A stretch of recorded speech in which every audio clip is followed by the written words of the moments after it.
Sekarang ini 3,4 juta ton. Ini tertinggi selama stok kita selama 23 tahun. Di tengah narasi buruk tentang kepemimpinan Prabowo, kritik pesimis yang nyaring, narasi sumbang yang terus menggaungkan bahwa Indonesia menuju masa gelap, ternyata diam-diam ada pencapaian luar biasa yang justru sedang ditorehkan. Bukan pencitraan, bukan ilusi, tapi fakta yang bicara.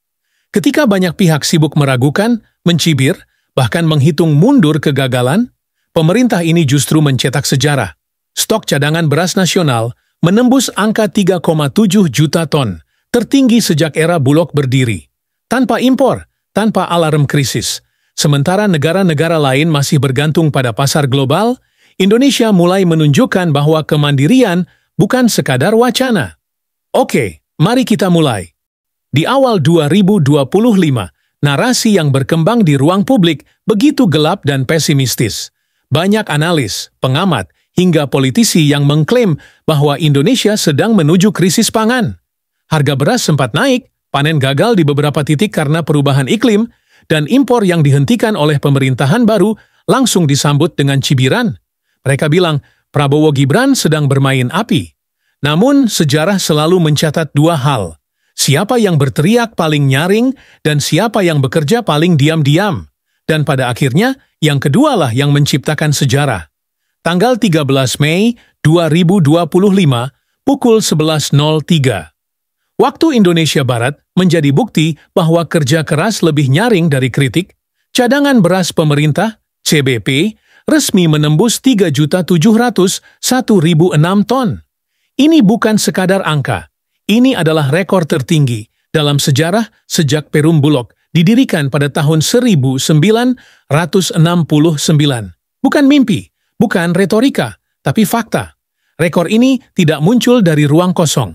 Ia tumbuh dari kebijakan berani, dari keteguhan pemerintah untuk tidak tunduk pada solusi instan, impor, dari keberanian menghadapi kritik, cibiran, bahkan ancaman kegagalan. Pertanyaannya, mengapa begitu banyak yang tidak percaya bahwa bangsa ini bisa berdiri di atas kakinya sendiri? Karena selama puluhan tahun kita dibiasakan untuk percaya bahwa solusi selalu datang dari luar, bahwa petani kita lemah, bahwa sistem kita rusak, bahwa satu-satunya jalan keluar adalah dengan membuka keran impor.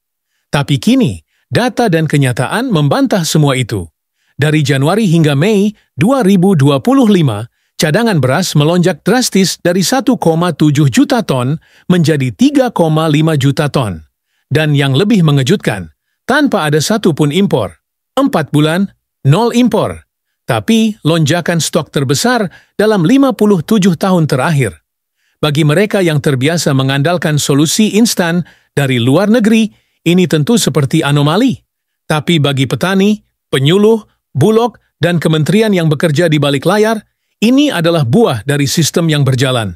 Sistem yang tidak banyak bicara, tapi bekerja. Banyak pengkritik yang mencoba mengecilkan pencapaian ini. Mereka mengatakan, ini hanya keberuntungan musim panen. Tapi keberuntungan tidak membangun gudang, tidak mendistribusi pupuk, tidak menata sistem serapan gabah. Faktanya, hingga 11 Mei 2025, Perum Bulog sudah menyerap 2.052.541 ton gabah setara beras. Itu bukan keberuntungan, itu kerja. Pemerintah tidak hanya menghentikan impor, tapi juga memastikan bahwa hasil panen petani tidak terbuang sia-sia. Harga gabah dijaga, proses distribusi dipercepat, dan sistem pembelian dirombak untuk lebih adil dan efisien. Para pengkritik mungkin akan terus mencari celah, tapi mereka tidak bisa menyangkal satu hal. Beras di negeri ini kini melimpah, tanpa satu butir pun dari luar negeri. Dan itu bukan mimpi, itu kebijakan. Kritik terhadap pemerintah seringkali datang dengan nada sinis.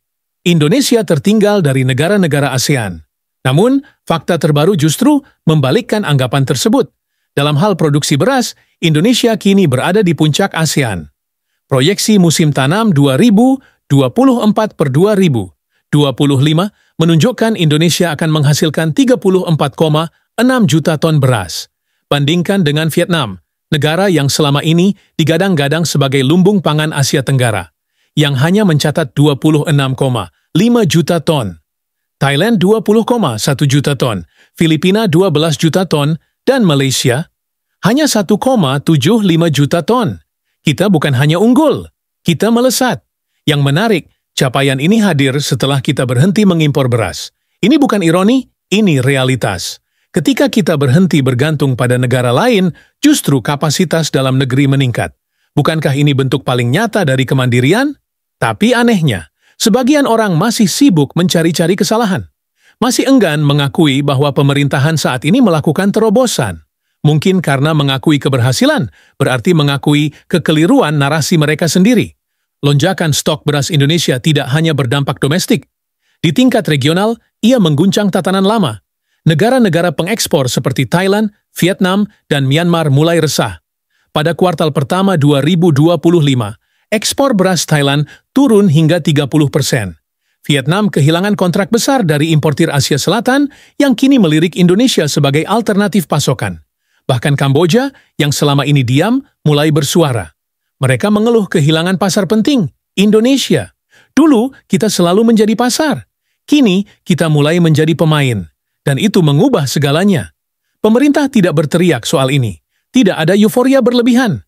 Tapi mereka tahu, langkah kecil ini adalah titik balik besar dalam posisi tawar Indonesia. Dan lucunya, ketika negara lain mulai panik, sebagian warga kita justru masih sibuk memelihara ketakutan lama. Bukan hanya pemerintah yang mencatat peningkatan produksi. Organisasi Pangan dan Pertanian Dunia, FAO, juga mengonfirmasi bahwa produksi beras global naik 1,5% menjadi 543,6 juta ton, sementara konsumsi dunia berada di angka 539,4 juta ton. Artinya, dunia sedang surplus, dan Indonesia menjadi kontributor penting dalam surplus ini. Pertanyaannya, jika dunia saja mengakui, mengapa sebagian orang dalam negeri masih menyangkal? Mungkin karena terlalu lama hidup dalam narasi kekurangan, mereka tak siap menerima fakta bahwa kita kini dalam posisi kelebihan.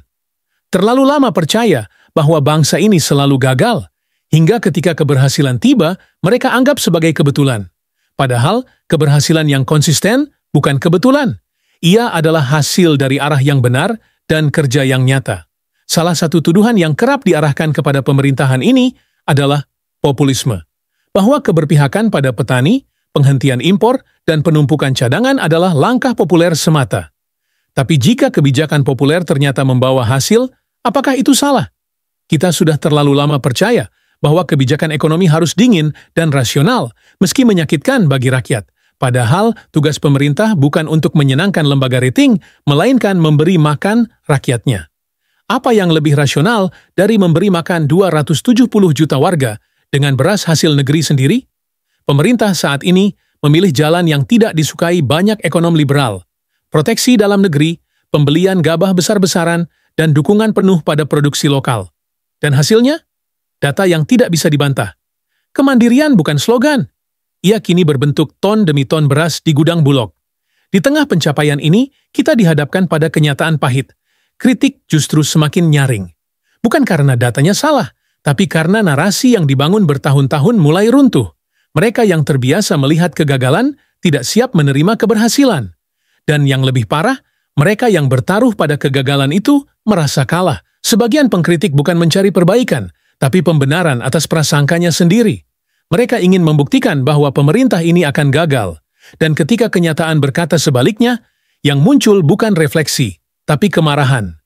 Kritik yang sehat adalah yang berakar pada data. Tapi kritik yang muncul belakangan ini lebih mirip dendam. Sebuah penolakan untuk mengakui bahwa pihak yang tidak mereka dukung ternyata membawa hasil nyata. Tentu, tantangan belum selesai. Cadangan beras harus dijaga, distribusi harus diawasi, harga tetap harus stabil. Tapi kini, kita berangkat dari posisi kuat. Kita bukan lagi bangsa yang bergantung pada belas kasihan negara lain. Kita adalah bangsa yang sudah membuktikan bahwa jika sistem dibenahi dan petani diberdayakan, maka kemandirian itu bukan utopia. Langkah selanjutnya adalah memperkuat sistem pertanian secara menyeluruh. Teknologi, distribusi, ekspor, dan daya saing. Tapi itu hanya mungkin jika kita tidak terus-menerus diganggu oleh narasi-narasi destruktif yang dibangun bukan atas dasar data, melainkan sentimen. Ini bukan tentang Prabowo, bukan tentang oposisi, bukan tentang partai. Ini tentang Indonesia. tentang bagaimana bangsa ini bisa bangkit jika diberi kesempatan untuk berjalan tanpa diganggu. Rekor cadangan beras 3,7 juta ton bukan hanya pencapaian teknis. Ia adalah pernyataan bahwa ketika banyak yang ragu, negeri ini memilih untuk percaya pada dirinya sendiri. Dan untuk pertama kalinya dalam puluhan tahun, kita bisa berkata dengan yakin, kita tidak lagi sekadar bertahan, kita sedang memimpin. Dan itu adalah berita terbaik yang bisa kita dengar. Bukan karena pemerintah sedang dipuji, tapi karena rakyat sedang menang.